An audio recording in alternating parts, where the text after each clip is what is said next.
Welcome to Blizzard Fire. We hope this video helps fire up your solution. You start by connecting the Spyder and centering the sensor on the display. This ensures consistent readings. Once done, dim room lights and disable any display presets that alter color. You want the raw panel behavior.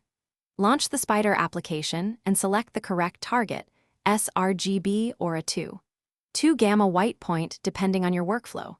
Make sure to pick the correct display type and resolution so the software can control measurement timing accurately.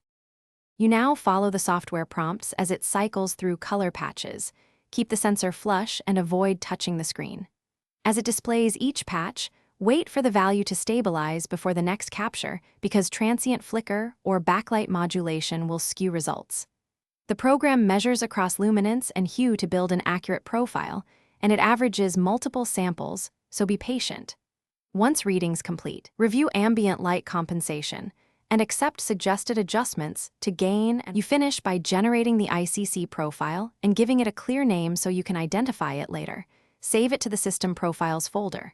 Once created, apply the profile as the default display profile and restart any color-managed apps to ensure they load the new curve. If colors look off, rerun measurements.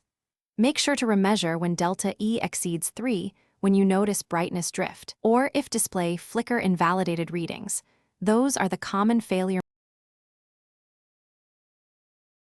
Thanks for watching. If you found this helpful, don't forget to like and subscribe.